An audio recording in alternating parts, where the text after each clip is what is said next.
Hello बच्चों, स्वागत है आपका हमारे चैनल पर्सनल ट्यूटर में। मेरा नाम है ऐश्वर्या शर्मा एंड मैं आपको पढ़ाऊंगी chapter number 5 the state government. तो चलिए स्टार्ट करते हैं हमारा chapter.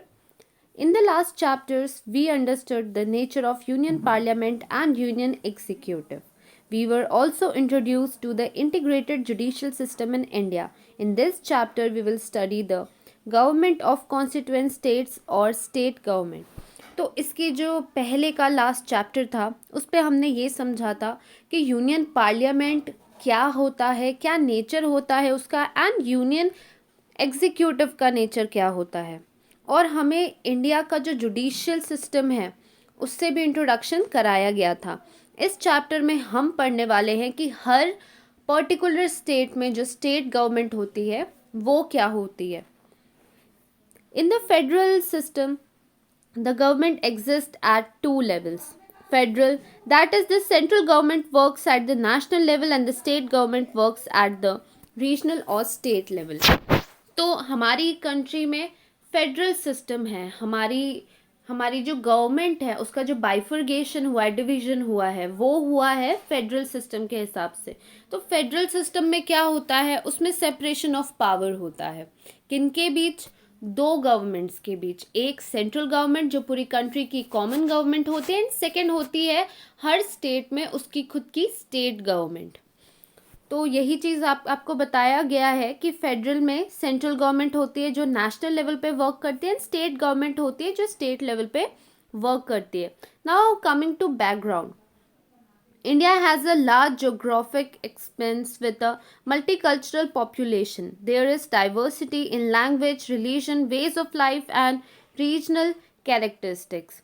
It would not have been possible to govern from a centralized place. Therefore, the Constitution has adopted a federal setup for India. हमारी कंट्री में सबसे इम्पॉर्टेंट चीज़ जिसके कारण फेडरल सिस्टम लिया गया या फेडरल सिस्टम है वो ये है कि हमारा जो जोग्राफिक एक्सपेंशन है, हम जो जोग्राफिकली फैले हुए हैं वो एरिया बहुत ही ज़्यादा बड़ा है। हमारा जो एरिया है जिसमें हम रहते हैं वो बहुत ज़्यादा ही बड़ा है। साथ ही साथ हमारे यहाँ बहुत ज़्यादा पॉपुलेशन है।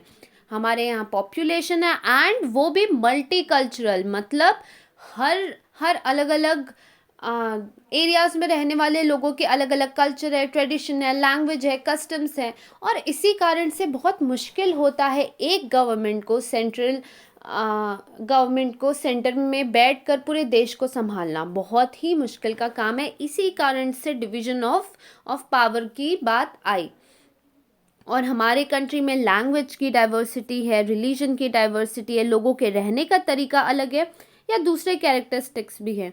और इसीलिए जैसा कि मैंने आपको बताया, एक सेंट्रलाइज्ड प्लेस से पूरे देश को संभालना पॉसिबल नहीं था। इसीलिए हमारे कॉन्स्टिट्यूशन ने फेडरल सेटअप एडॉप्ट किया। फेडरल सेटअप का मतलब कि सेपरेशन ऑफ पावर किया, सेंट्रल गवर्नमेंट को सेंटर में बिठाया एंड उसके बाद स्टेट गवर्नमेंट को हर पर्टिकुलर स्टेट में बिठाया। It was decided to form the states on the basis of language. Accordingly, linguistic reorganization of states took place. तो जब स्टेट्स का फॉर्मेशन किया गया था, एक्चुअली पहले इंडिपेंडेंस से पहले हमारे कंट्री में प्रोविंसेस होते थे, अलग अलग प्रोविंस थे, और हर प्रोविंस में अपने रूलर थे या फिर कोई कुछ ब्रिटिशर्स के अंडर थे, ऐसा सिस्टम था। पर इंडिपेंडेंस के बाद अलग अलग स्टेट्स का फॉर्मेशन किया गया, और किस बेसिस पे किया गया? लैंग्वेज के बेसिस पे। जैसे महाराष्ट्र में मराठी स्पीकिंग पीपल रहते हैं। अगेन दूसरे आप पंजाब देख लीजिए, पंजाबी रहते हैं वहाँ पे जो पंजाबी बोलते हैं। मतलब किसी भी स्टेट को आप कैसे रिकॉग्नाइज करते हो? उसकी लैंग्वेज से। तो लैंग्वेज के हिसाब से स्टेट्स का डिवीजन किया गया। The nature of government machinery in all states of India is same. However, Jammu and Kashmir is an exception. Let us now study the governments in state in with reference to Maharashtra. तो nature of government machinery जो है हर state में वो same है, और Jammu and Kashmir एक exception है। क्यों है ये भी आपने हिस्ट्री में पढ़ा है। तो वो एक एक्सेप्शन है बट बाकी सारे स्टेट्स की जो गवर्नमेंट मशीनरी है वो सेम वे से ही फंक्शन करती है। ऐसा नहीं है कि एक गवर्नमेंट अपने मन से मेंबर बना रहा है, अपने मन से इलेक्शन कर रहा है, कुछ भी नहीं। जो भी है वो सब एक प्रोसीजर से होता है जो कॉन्स्टिट्यूशन में मेंशन्ड है। तो यहाँ हमें स्पेसिफिकली अब महाराष्ट्र की बात करें। India has 29 constituent states and the state governments have the responsibility of the governments of these states. हमारी कंट्री में 29 constituent states हैं और स्टेट गवर्नमेंट्स जो हैं अलग अलग स्टेट्स की, उनकी रिस्पॉन्सिबिलिटी है अपने स्टेट को की एडमिनिस्ट्रेशन को संभालना।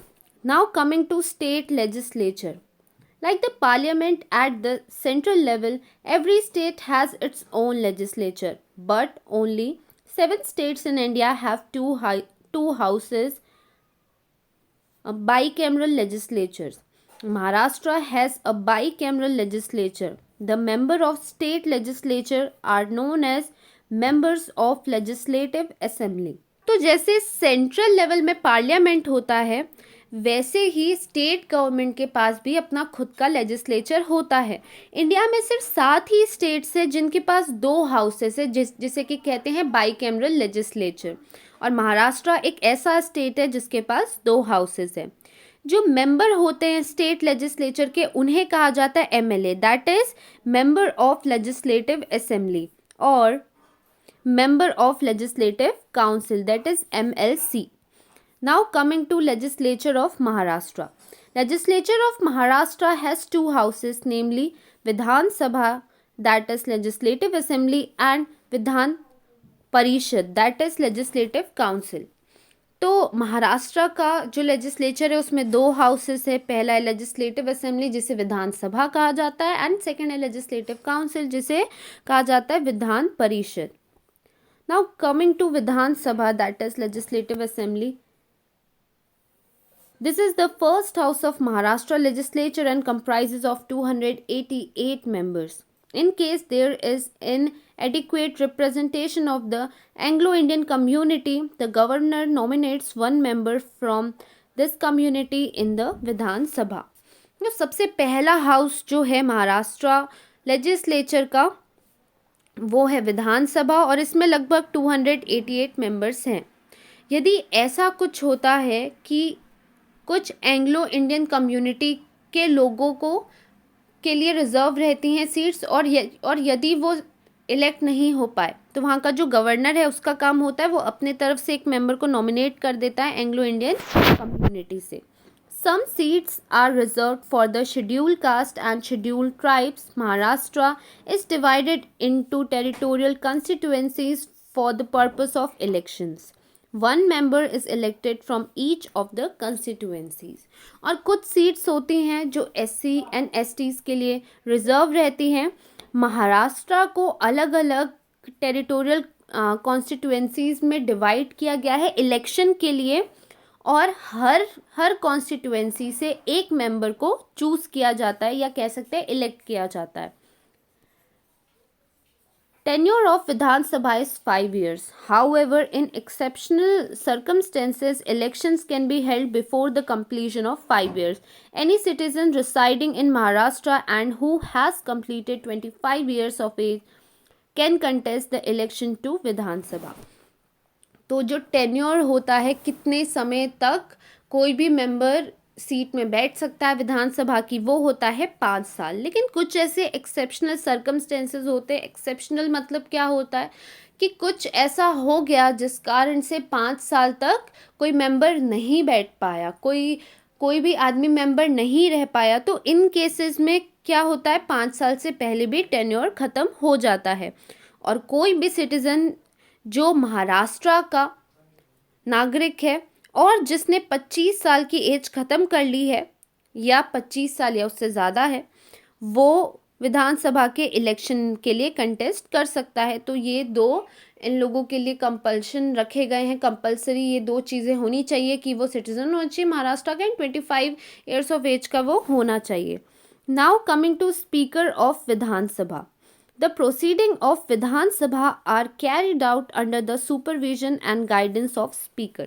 Then again जैसे स्पीकर होता है सेंट्रल गवर्नमेंट के लिए, वैसे ही स्टेट गवर्नमेंट के लिए भी होते हैं। स्टेट गवर्नमेंट की जो फर्स्ट हाउस होती है विधानसभा, उसका जो स्पीकर होता है उसका काम होता है कि जो भी प्रोसीडिंग्स हो रही हैं विधानसभा की, कोई भी कुछ भी डिस्कशन हो रहा है, डिबेट हो रहा है, एनीथिंग जो भी हो रहा है उसे सुपरवाइज करे और वहाँ पे दूसरे मेंबर्स को गाइडेंस भी दे। The elected members of newly constituted Vidhan Sabha elect the Speaker and Deputy Speaker of Vidhan Sabha from among themselves. And next कि स्पीकर एक्चुअली चूज कैसे होता है, तो जो भी इलेक्टेड मेंबर्स होते हैं एक नई विधानसभा के, वो अपने ही बीच में से एक स्पीकर चुनते हैं। नो, इट्स नॉट कंपल्सरी, वो बस स्पीकर चुनते हैं एंड साथ ही साथ एक डिप्यूटी स्पीकर भी चुनते हैं खुद से अपने लोगों में से। The speaker has many responsibilities which range from the power to prepare the order of business, to carry out the proceeding of the house in a disciplined manner, or to suspend members for misbehavior or misconduct. In absence of the speaker, the responsibility is taken over by the deputy speaker. तो कोई भी speaker जिसे appoint किया जाता है उसकी बहुत सारी जिम्मेदारियां होती है। जैसे सबसे पहले जो भी प्रोसीडिंग्स की जाएंगी विधानसभा में वो कैसे की जाएंगी, ठीक है, वो प्रिपेयर करना। उसके बाद वो प्रोसीडिंग्स को कंडक्ट करवाना एक बहुत ही डिसिप्लिन्ड मैनर में, और कोई भी मेंबर यदि मिसबिहेव करता है, मिसकंडक्ट करता है तो उसे सस्पेंड करना। और यदि स्पीकर नहीं है तो उसकी जो भी जिम्मेदारी है वो संभालता है deputy speaker. Maharashtra's legislature conduct minimum 3 sessions in a year. The budget session and the monsoon session is conducted in Mumbai, while the winter session is conducted in Nagpur. तो महाराष्ट्र का जो 3 सेशन एक साल में कंडक्ट होते हैं Maharashtra legislature के, 2 session यहाँ पे दिया है, बजट सेशन दिया है, मॉनसून सेशन दिया है जो कंडक्ट होते हैं मुंबई में, और तीसरा जो सेशन होता है विंटर सेशन वो कंडक्ट होता है नागपुर पे। तो यहाँ आपका ख़त्म होता है विधानसभा। अब हम आते हैं विधान परिषद पे, that is legislative council. It is the second house of Maharashtra legislature and members are indirectly elected from various sections of society. There are 78 members in the Vidhan Parishad of Maharashtra. Of these, some members who are distinguished personalities from the fields of literature, science and social service are nominated by the governor. तो second house of Maharashtra legislature होता है विधान परिषद, और इसमें indirectly elected लोग होते हैं अलग अलग सेक्शन ऑफ सोसाइटी से जिन्हें इलेक्ट किया जाता है। इसमें लगभग 78 मेंबर्स होते हैं। इसमें कुछ मेंबर्स ऐसे होते हैं जो अलग अलग फील्ड के कुछ डिस्टिंग्विश्ड पर्सनालिटीज़ होते हैं, जैसे लिटरेचर के हो गए, साइंस, सोशल सर्विस की हो उन्होंने, जिन्हें गवर्नर नॉमिनेट करता है सेम प्रेसिडेंट की तरह। Remaining representatives are elected by the members of Vidhan Sabha, local government institutions, teacher constituencies and graduate constituencies. और इसके अलावा जो members होते हैं बचे हुए, उन्हें elect करने का काम करते हैं ऑलरेडी जो विधानसभा के members हैं वो, या फिर कोई भी लोकल गवर्नमेंट के इंस्टीट्यूशन से इलेक्ट किया जाता है, या हो सकता है टीचर कॉन्स्टिट्यूएंसी से किया जाए, या ग्रेजुएट कॉन्स्टिट्यूएंसी से उन्हें इलेक्ट किया जाता है। Executive of Maharashtra, the governor, chief minister and the council of ministers together form the executive of Maharashtra. तो हमने लेजिस्लेचर पढ़ लिया, अब हम आते हैं एग्जीक्यूटिव पे। महाराष्ट्र के एग्जीक्यूटिव में गवर्नर होता है, चीफ मिनिस्टर होता है एंड उसके काउंसिल ऑफ मिनिस्टर्स होते हैं, तीनों मिलके बनाते हैं executive of Maharashtra. Now coming to governor, the president is the nominal head at the centre while the governor is nominal head at the state level. तो यहाँ पे जैसा दिया है कि जो प्रेसिडेंट होता है वो नॉमिनल हेड होता है सेंट्रल का, सिर्फ एक नाम के ही हेड होते हैं, एंड जो गवर्नर होता है सेम उसी तरीके से वो नॉमिनल हेड होता है स्टेट का, या हम कह सकते हैं कॉन्स्टिट्यूशनल हेड होता है वो स्टेट का। Governor is appointed by the President and holds the office during the pleasure of the President. Governor का जो अपॉइंटमेंट होता है वो प्रेसिडेंट करते हैं, एंड जब तक प्रेसिडेंट को सही लगता है वो गवर्नर अपना ऑफिस होल्ड कर सकते हैं. The governor also enjoys certain legislative powers. For example, the bills passed by the Vidhan Sabha and the Vidhan Parishad are converted into laws only after receiving the assent of the governor. The governor has the right to summon the sessions of the state legislature. तो जो governor होता है उसके पास legislative powers भी होते हैं. हम कह सकते हैं लॉ मेकिंग पावर्स भी. जैसे कोई भी बिल यदि विधानसभा से पास हो गया है, विधान परिषद से पास हो गया है, उसे लॉ बनना है, तो गवर्नर का एसेंट, गवर्नर का साइन वहाँ पे आना, वो बिल को क्या है, गवर्नर भी चाहे कि वो लॉ बने तो ही वो लॉ बन सकता है. मतलब वहाँ पे उनका भी एसेंट होना, उनका भी हाँ होना बहुत ज़्यादा इम्पॉर्टेंट होता है. और ये भी है कि गवर्नर के पास राइट होता है कि जो अलग अलग सेशंस होते हैं वो समन कर सकते हैं of state legislature. When the legislature is not in session but the need arises to make the law, then the governor can issue an ordinance for the same. और यदि ऐसी कुछ सिचुएशन है जहाँ पे सेशन नहीं हो रहा है लेजिस्लेचर का, आप सबको पता है कि सेशन नहीं होगा तो लॉ नहीं बन सकता, एंड बहुत डिस्कशंस एंड डिबेट्स के बाद ही लॉ बनता है. लेकिन एक स्पेशल राइट होती है गवर्नर के पास, दैट इज़ ऑर्डिनेंस, जिसके थ्रू वो लॉ बनवा सकते हैं. तो यहाँ पे आपको एक नया वर्ड इंट्रोड्यूस कराया गया है, ऑर्डिनेंस, जो आपके मतलब मैं आपको ये वर्ड समझाऊंगी लेकिन सिर्फ आपको बहुत ही बेसिक मीनिंग समझाऊंगी, क्यों इसके ज़्यादा डेप्थ में हम नहीं जाएंगे. एक्चुअली हमारी जो कॉन्स्टिट्यूशन है वो प्रेसिडेंट को, साथ ही साथ हमारे जो स्टेट के गवर्नर होते हैं उनको ये राइट देती है कि यदि पार्लियामेंट का सेशन नहीं हो रहा है और ऐसी नीड आ गई है कि कोई लॉ का बनना बहुत ज़्यादा ज़रूरी है, तो ऐसा किया जाता है कि जो गवर्नर होते हैं वो ऑर्डिनेंस पास कर सकते हैं. एंड यदि उन्होंने ऑर्डिनेंस पास किया, किसके लिए पास किया, किसी लॉ के लिए पास किया, तो वो लॉ एक्सेप्टेबल माना जाएगा. वो लॉ माना जाएगा कि अब जो भी बिल है, जो भी ड्राफ्ट है, अब वो लॉ बन चुका है एंड वो लागू हो जाएगा. लेकिन ऐसा रूल है कि 6 वीक तक वो लॉ रहेगा, लेकिन 6 वीक के बाद अगेन सेशन कंडक्ट करना पड़ेगा, एंड लोकसभा, राज्यसभा, या हम कह सकते हैं स्टेट लेवल में विधानसभा, विधान परिषद, इन सब का अगेन इन सब का एसेंट लेना कंपलसरी है 6 वीक के बाद. पर 6 वीक्स तक वो लॉ लागू रहेगा. तो ये होता है ordinance power of the governor या प्रेसिडेंट.